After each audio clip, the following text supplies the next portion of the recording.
All right, there we go. Hey, Andre, welcome everybody.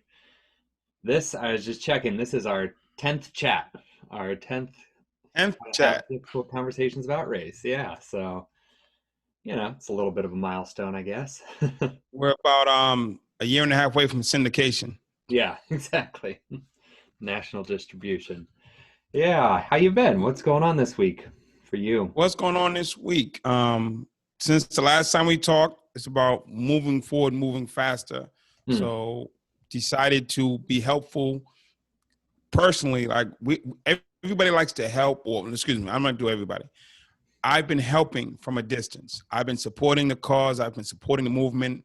I've been trying to do my best to help people do better in supporting Black Lives Matter, Black equality, standards for Americans across the board. And I said, okay, I didn't feel like I was doing enough. And I was like, okay, we're not doing, I'm not we, Andre Norman's not doing enough. So what I did is I reached out to some of the families of the folks who've died and been murdered by police, Hmm. not the third parties, first families. And I've had a conversation with some of the dads, some of the moms, some of the uncles, some of the brothers of the relatives who've died. And we're putting together a movement of the first families or Hmm. families first, Hmm. Hmm. where it's going to be those family members who lost loved ones who are going to be put into the forefront and have conversations Hmm. around what they want to see done and how they feel about what's happened. Because there's a lot of discussion with people with T-shirts on, not saying that their voice doesn't matter, but it's different when it's the mom. It's Hmm. different when it's the dad, Yeah. because that's who we have on our T-shirts. We have Michael Brown Jr. on the T-shirt, but how many of us has talked to Michael Brown Sr.? Hmm. We have Oscar Grant on a T-shirt, but who's actually talked to his mom? Hmm. So I decided to say, okay, let's move this forward and get the parents and the loved ones involved. Yeah, we were So talking about on that our last next time. show, Hmm. yeah, Michael Sr. will be on our next show All right. as a guest. Oh, And wow. you can talk to Michael Brown Sr. Yeah. about Black Lives Matter, the death of his son, the death of Mm. so many others. You're going to give him a perspective of someone who's lost somebody. Yeah. Yeah. Wow, that's great. So That's I, really powerful and really important to yeah, give those particular people the voice, so they're the most directly my objective impacted. would be to invite a family member on every show, or at least Hmm. every other show. Hmm. So it's not us talking about them, it's them talking about them. Yeah. We were saying in criminal justice as prisoners, don't talk about us without us. Hmm. Hmm. So Mm. I'm going to Yeah. apply that to this movement as well. So Michael Sr. will be our first guest, and we'll continue to have guests thereafter. All So right.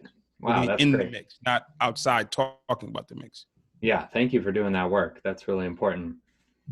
Yeah, you were saying you felt like you weren't doing enough, and I was curious about that. How do you know that? How do you decide what is enough? How do you feel whether you have more capacity or not, or how does that work for you?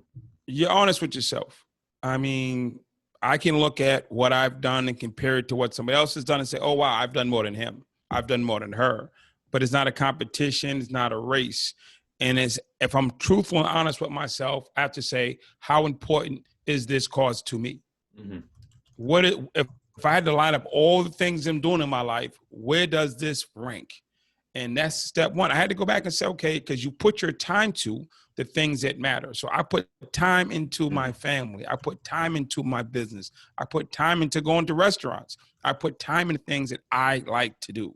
So if my phone was broken, I would go wait online at Apple for 6 hours, or I would just buy a new one because I'm not going to go without a phone. So I'd go to T-Mobile or AT&T and stand online and say, yo, I need this. And I stand out there without hesitation. So where am I at? Where's my commitment to this? Is it something that I do when I have time? Hmm. Do I make it a priority? I have a chart on my wall. You can't see it. And it's the top 10 things in my life that I'm working on. Hmm. Hmm. It stays up there. It's the top 10 things in my life that I'm working on. And I have a whiteboard over here Yeah. that has the 25 tasks I have to do today. Yeah. And when I was looking at this, Black Lives Matter, Black equality wasn't amongst them. Hmm. So it was like, I'm doing it, but I haven't put it into my real system. I have a Hmm. system of how I govern my life. Hmm. And I've been doing this stuff in this assistance, but I haven't merged it into my real routine. So it's like that means at some Yeah. point it's going to fade. Yeah.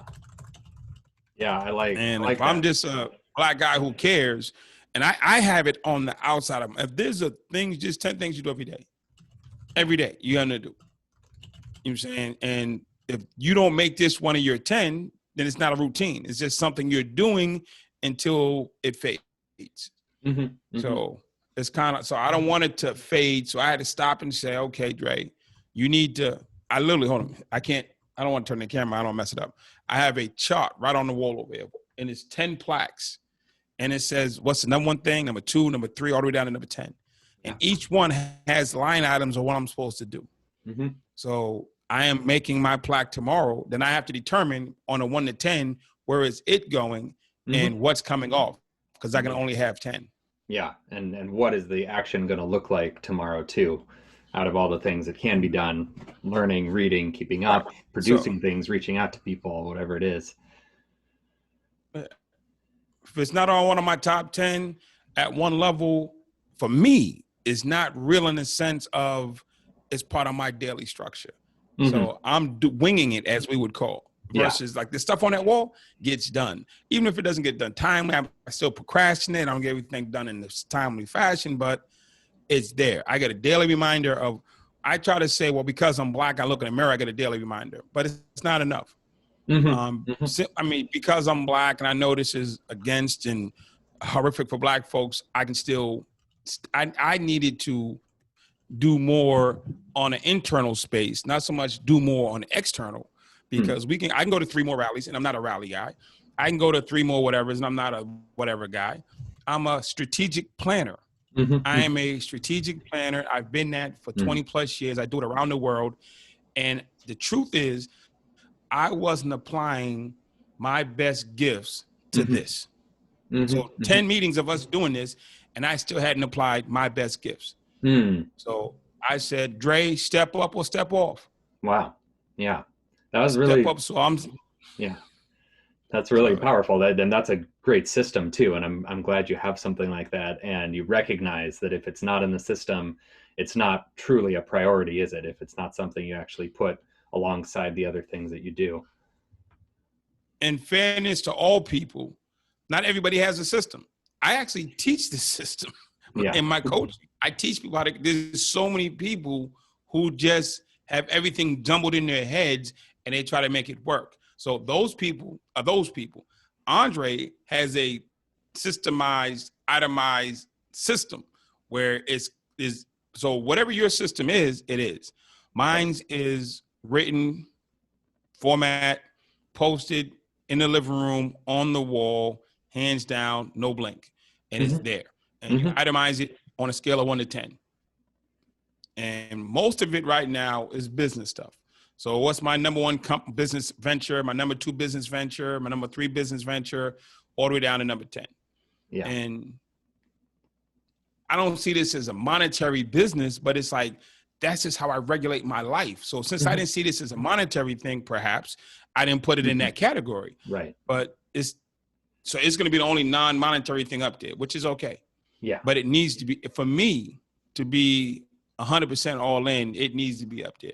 So when Right. we talk next week, it'll say, I'm saying Black Lives Matter and the 7 things I need to be doing weekly or Yeah. daily. It would be the 7 things I need to be doing to make this move.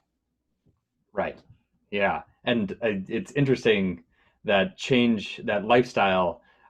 I've recently sort of started full time back at Stanford in a, sort of standard salary position. And it's been a shift from that open ended, more entrepreneurial, more just kind of like make each day however you want it to be. And you kind of choose all your priorities. And if you want to just, not do any of those things that day, you can do that, into a mode where it's more prescribed and your work is pretty much set out for you. Your days are totally full and booked up, by the work you have. And I just reflected on that, and how it's a little harder to get those things in when you're not in charge of your own time. And it's nice that's one of the freedoms of being an entrepreneur, is being able to make those choices, and set those priorities more explicitly. Whereas I think the sort of more, the salary position or something like that is, you make those decisions less often. You make one big decision and you commit for a year or 3 years or 5 years, and you say, all right, this is the decision, rather than every day is kind of something new. I mean, in my business, I look every day on how I'm going to enhance it. I think every day for my kid, and I'm blessed to have my son. I'm blessed to have my son, and I'm taking it for granted that he's here only because he hasn't been pulled over, or he hasn't fallen asleep in his car because I told him don't drive drunk, or he hasn't been sleeping at home and he knew somebody who was a drug dealer and they crashed in his house. So I'm blessed to have my son. And so therefore I need to lead, not follow. I do leadership development. I say this all the time. I do leadership development. I don't do follower training. So I have to apply my standards to myself in every regards of everything that I'm involved in. And so it's time to say, okay, Dre, are you going to lead this? And lead doesn't mean be up front, but lead means gives your all. Are you going to put the same energy and effort into this and you put in and try to make a business deal? Will you put the same energy and effort into this, the same energy and effort you put in try to get your kid into a private school? So I've been doing, I would call good work, but it hasn't been 100%. No. So it's time to be 100%. And again, I'm not an activist. I'm not this and that, but all that is just storylines. The truth is I have the capacity, I have the skill set, I have the platform, I have the bandwidth, I have the network.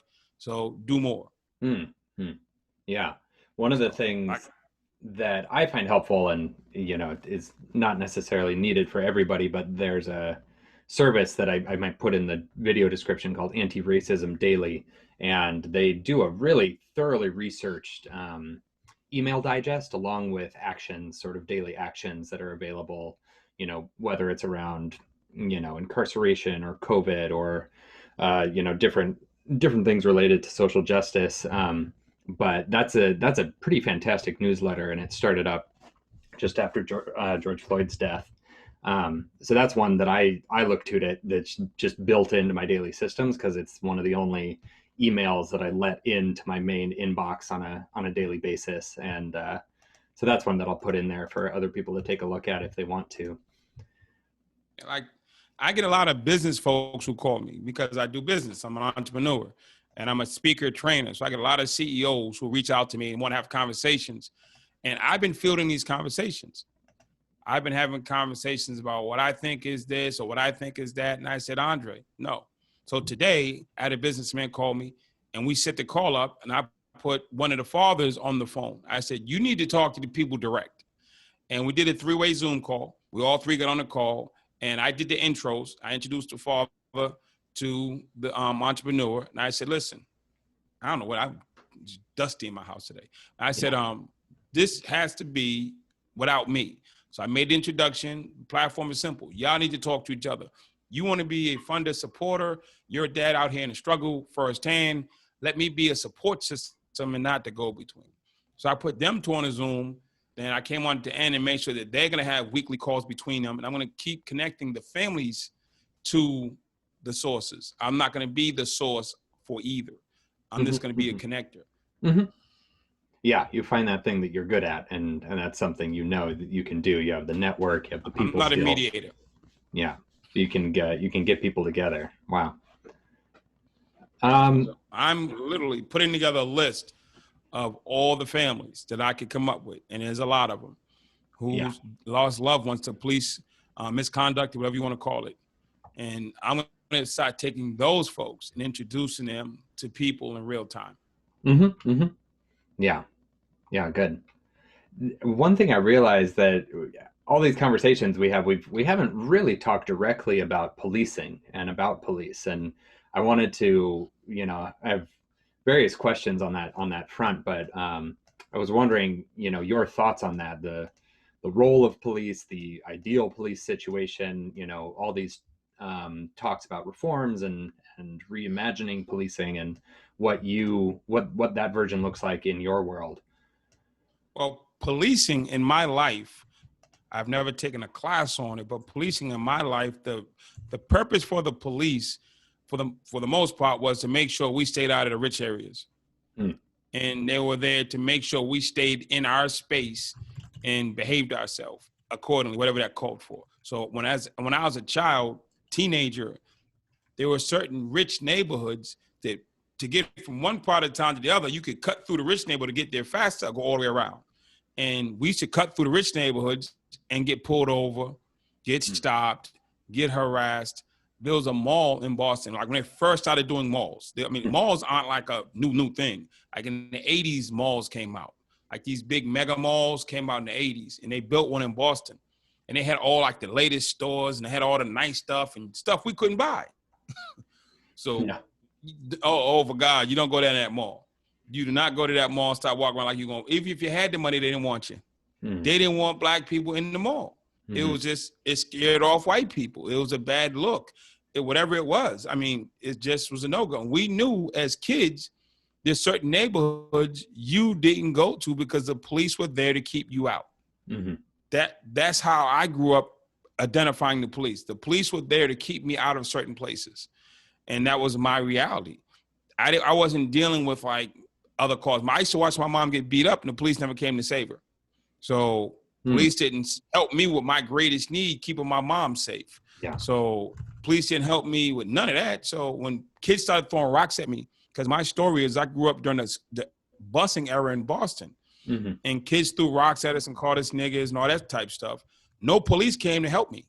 And when I look back on the busing crisis as an adult at all the footage, the police were out there like part of the problem. The city was part of the problem. They stabbed a man with a flag, a U.S. flag, in front of City Hall, and was nobody arrested, nobody sent to jail, it was like, okay, we're here to say, terrorize black. You watch the civil, when I watched Eyes on the Prize, my mother made me watch it.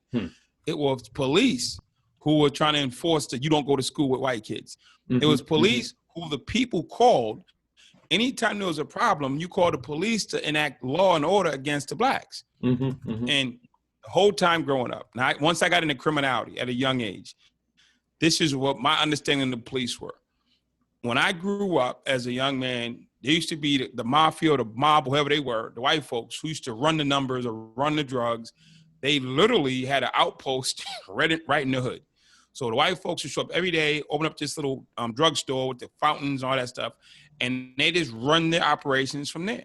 And if you went against them, nobody was scared of them. There was never, we're scared of these white folks who happen to be part of whatever organization and got whatever guns. What feared and gave them latitude was they had the ability to pick up the phone and call the police. They could send the police at us.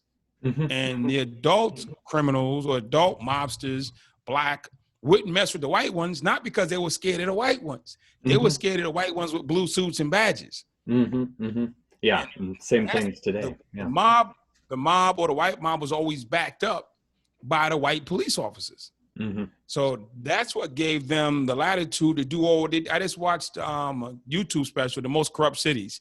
And they were talking about Chicago being the most corrupt city back in the 20s where everybody worked for the mob. And those were the police who were working alongside taking bribes or whatever the thing is or for whatever the reason. So never scared of the mob. We were scared of the mob behind the mob. And that's what it was. Because when the police come, you have no recourse. You have no recourse. I can fight against Italians. I can fight against Irish. I can fight against Jews. I can fight against Germans. I can fight against anybody.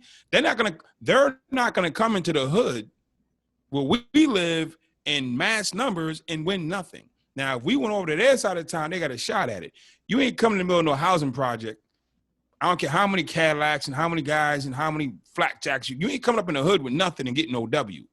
The police can come in and get a win. So we always saw the police as an extension of the white criminal world. So we identify the police as criminals, as co-defendants. That's what it's been in my life. I don't know what it was like in my dad's years, which would only be worse because corruption was probably at a higher level or rate. But when I was a kid, not all police, but there was enough of them worked for the white establishment who was doing crime. So we saw them as an extension, and they were like, these are our bodyguards. And we understood that. We understood that we didn't mess with these folks because the police backed them up. Mm-hmm. That was just a fact. You don't rob that store because the police are coming, not to do an investigation, but the crackheads. Mm-hmm. Mm-hmm. And that's life as far as we see it. And then there'll be we're getting along, community policing, everything's going great.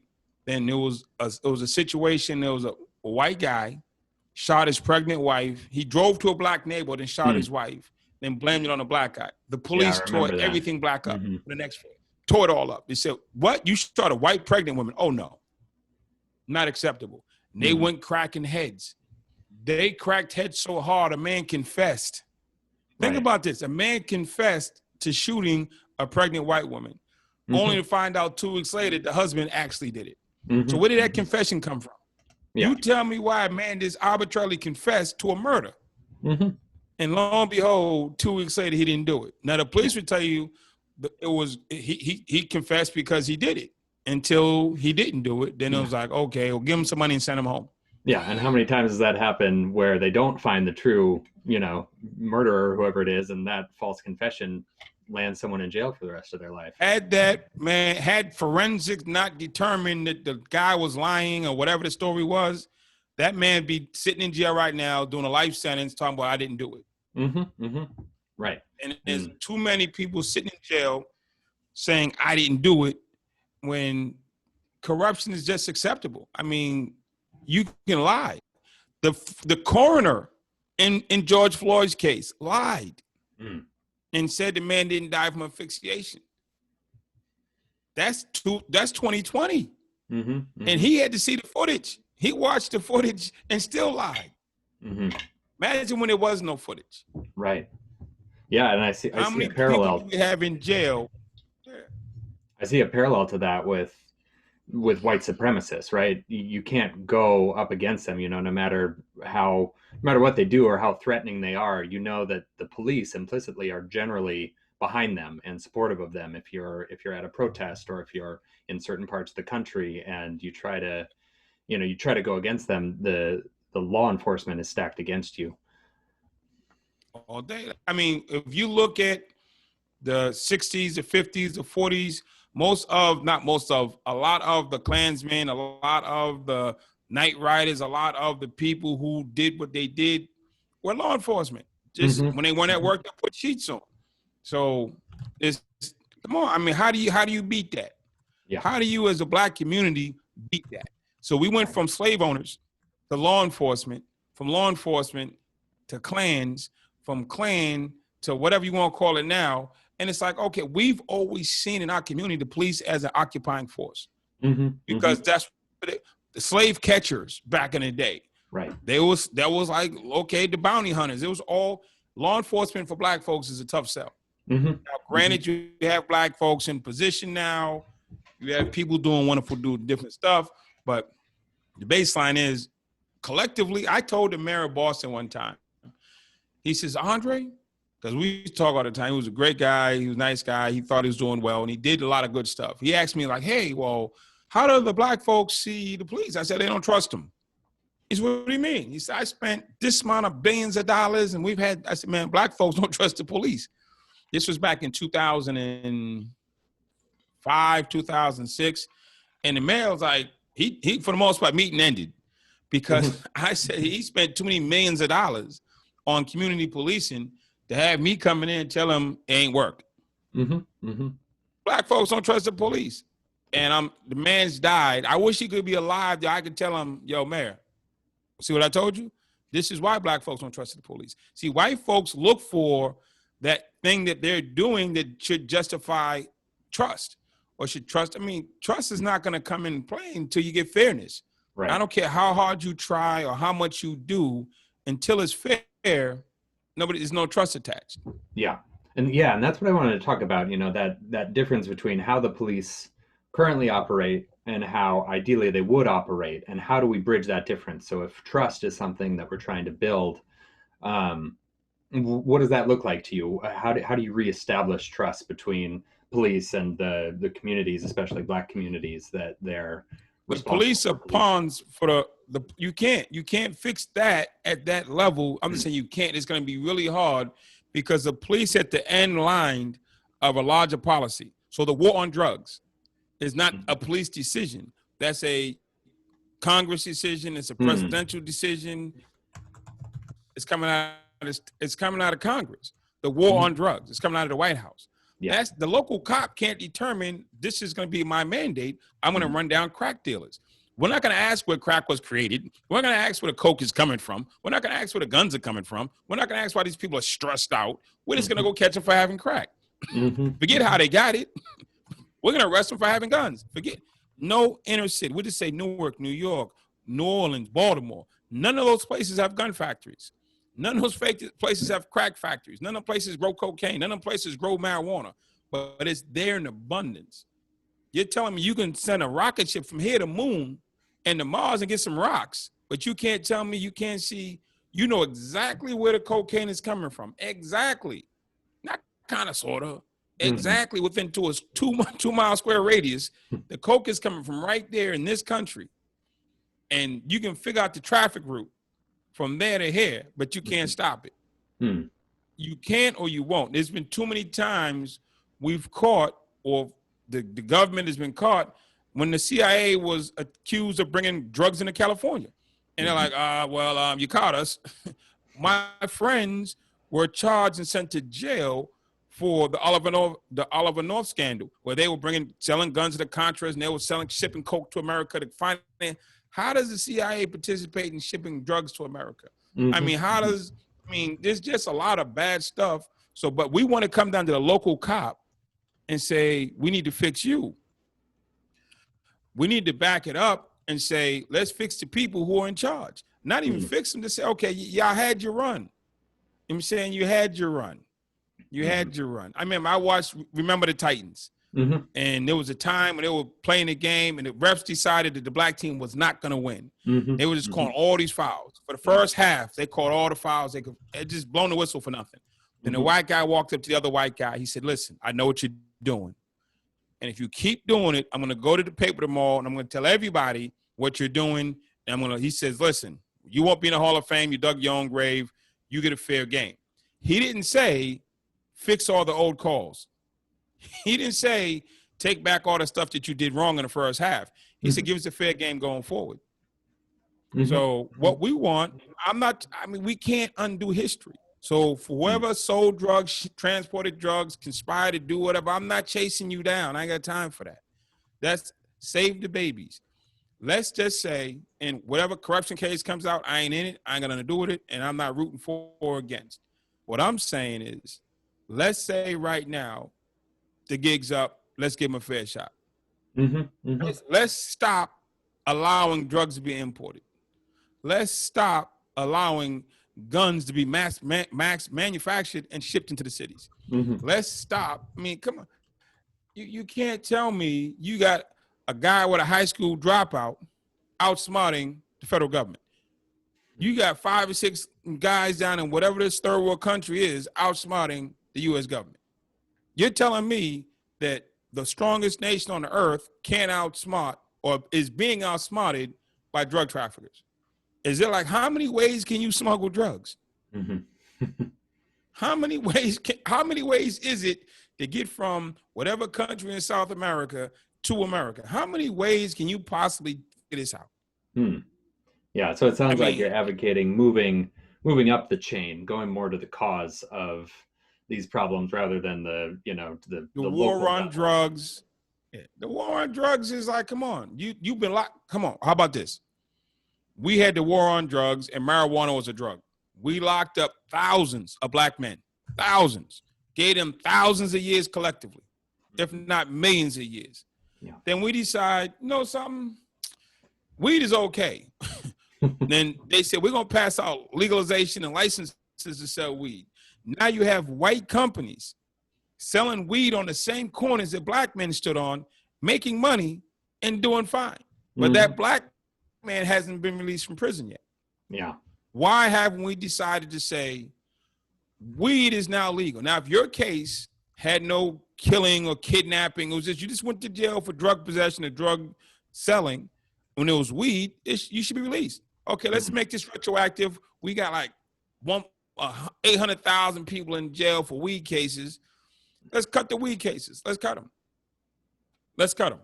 Yeah. No different than when they had prohibition ended.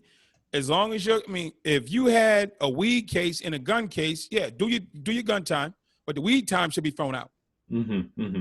If you had an extra case or extenuating cases, yeah, whatever you did, but the weed time should be nullified because one, you targeted people. Two, you sent it to them, you let it come in, and two, you targeted them, and three, they probably got shook down and got a bad case and went to court. You didn't stand a chance. You don't stand a chance in the criminal justice system if you're black. If they're trying to get you, it's done. So the baseline is, it's whatever. Think about it. George Floyd, the police officer and the coroner come to court and say what they said, he'd be in jail. Right. He wouldn't be dead. If he'd have lived and whatever the cop would have said he did to justify slamming him to the ground and the coroner would have backed it up with whatever reports he needed to write, George Floyd would be in jail instead of dead if had he gone to court. Yeah. So let's just go back and say anybody, white or black or Latino, who's in jail for marijuana case is dismissed. And whatever other cases they have. If they don't, let them walk out the door. That's fair. That's justice. That's movement. Talking about the city cop not kicking me or shooting me, I appreciate that. But his problem is he's under pressure. There are some racists in there all day, but you create a scenario where you're hunting people down for minor things. Come on, the man was sleeping in his car. What harm do you pose sleeping? I would hope that a drunk man would pull off the road and go to sleep. We should applaud that man for pulling over and go to sleep. That should have been, yo, man, thank you for pulling over and go to sleep. But instead of him pulling over and going to sleep, instead of doing the wrong thing, oh man, I'm kind of tipsy. Let me pull over. Maybe he thought you drink in a bar, you don't really realize you get in your car. He said, well, I'm kind of tipsy. And he was almost home. He could have just said, I'm almost home. He said, no, I'm gonna do the right thing. I'm gonna pull over. I ain't gonna endanger anybody. And by not endangering people, he endangered himself. Now, the right thing would have been the cops pulled him over, pulled up on him and said, hey, why are you sleeping in your car? And he said, man, I'm drunk. I'm trying to sleep it off. Two things. Okay, give us your keys. Get your Uber. We'll give you a ride. There's so many different scenarios that you could have come to other than tasing a man and shooting him. And then you start you're dealing with somebody who's drunk. So he's not in his right frame of mind from the beginning. You tell me, yo, Dre, I'm tired. I've been up for 4 days. This is not the time to talk a contract with you. Yo, Andre, you know something? I'm drunk. I've been partying hard. This is not the time to negotiate a contract with you. He tells the cops, I'm drunk. This is not the time to have a real live discussion with this man. He's already told you he's drunk. Right. So I don't know what that means to you. It means that he's not in his right mind or he's not at full capacity. So let's deal with a man who's not at full capacity. Yeah. I'm going to talk a little bit slower. I'm going to be a little more cautious. I'm going to move a little bit different. You don't do sudden movements. You don't jerk that person around because their brain doesn't register that as fast. Right. Yeah. And in cases like that, it's the question, okay, like as an institution, what could we possibly do to, make it so that these cops don't behave that way in the future? Tell them it's not okay. And you tell them it's not okay by you arresting them and you prosecuting them. You tell us the death penalty is a deterrent for committing murders. And we know it's not, but they say it is. They say criminal incarceration is a deterrent from somebody committing crimes. And we know it's not, but that's their theory. So let's apply their theory to them. Right. Let's apply their theory to them. I don't see death penalty as a deterrent to anything other than to the man that you're killing. And we've had too many people on death row exonerated. So we have you watch that When They See Us? Yeah. How did that happen? How does that happen in New York City? Yeah. Not in rural Arkansas, not in backwaters Kansas. That was in New York City. On the front pages of the paper, they framed 5 innocent young black kids and sent them to prison for heinous crimes that they didn't commit. Right. Why? That's an institutional policy problem when an entire agency can say, we're going to, remember you saw them cops stand as George Floyd died? Right. Yeah. The entire New York justice system stood by while those 5 boys went to jail. They did the same thing. Right. It was the same. Okay, if he wants to kill that man, that's on him. Yeah. Well, if she wants to convict 5 kids for something they didn't do, that's on her. Nobody said stop. Nobody, if one of those cops would have went over and said, yo, that's enough, he would have had to stop, and they could have made that happen. If somebody in the district attorney's office says, lady, what are you doing? So having black people in positions are meaningless if they don't have the voice to speak up. The entire New York criminal justice system stood by and watched 5 boys framed. Yeah. Clearly framed. Children. Yeah. From day to one, they just made it up. And just made it up. These are professionals. But no, this is what the system allows, and what the rest of the systems turn their back. Right. So, okay, you wrote them a check. You wrote them a check. You wrote them a check. And then you forget about it. You wrote them a check. Yeah. Oh, I'm sorry, we framed you. Did they prosecute the lady who did that? Did they prosecute the police who did that? Did they prosecute the people who fabricated it? No. Yeah. No, nobody's been indicted. You just took 5 boys and ruined their lives. Yeah. But they're black. So until we accept that black people don't matter, then we can start that conversation. Oh, black people matter. Oh, no, they don't. When you can just outwardly frame 5 black boys in the middle of New York City on Channel 6 on 6 o'clock news every night. She had no fear of being outed. And when she finally did get exposed, you know what they say? Well, they overturned the case, but I know you really did it. I believe you still did it. I was watching a movie the other day, and the guy got his case turned over. The police said, I know you still did it. Oh, I was watching Robert Jewell, the white guy from Atlanta. They said did the bombing. Come to find out he didn't do the bombing. And in the end of the movie, I don't know how true it is, the FBI agent came and gave him a piece of paper to say he's not a suspect anymore. He says, what's up to 6 o'clock news? He says, well, I just want to tell you, I still think you did it. And that's what the system's based on: personal, individual thought and ego. Right. Yeah, and prejudice and racism, whether they think it is or not. I think you have to be doubly careful in those cases if you're the DA or the oversight or the judge or something, to think double hard. Like, could they be, twisting this or going extra hard because these kids are black or whatever, I think you have to be extra cautious about conviction or something in those sorts of situations. But corruption is everywhere. But who's checking for them? So there was a judge in Pennsylvania who was selling. Let me say this right. There was a juvenile judge in Pennsylvania who was selling kids to detention centers. He had a deal with a detention center that he got paid for sending people, and he was sending them. You come to his court, I don't care what it's for. Stole a candy bar, you was late for school, you going to detention, buddy, because he was getting a check. Is he the only one?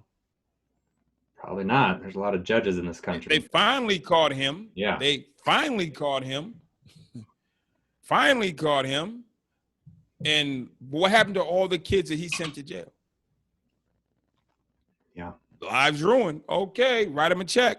What's this write him a check thing? What's this write him a check? Nobody want no check. They want their lives. They want their sanity. They want humanity. I mean, I want a check. So you can just do what you want until you get caught and then have to write me a check? If that's the policy, tell me. So I'm going to go out and as long as all I have to do is write a check when I get caught, then let me know. Right. If that's a new policy. Treated. That's the policy for the government. We can violate all your rights to death. Then if you catch us and can prove it, we'll write you a check. Right. Yeah, it's messed up. And that's why we're working on it and having these conversations. All right. Well, maybe we'll cut it off there, and we can stay on and chat quickly about scheduling and stuff for Michael Brown. Got you. All right. Cool. I'm going to end the live stream. Thanks.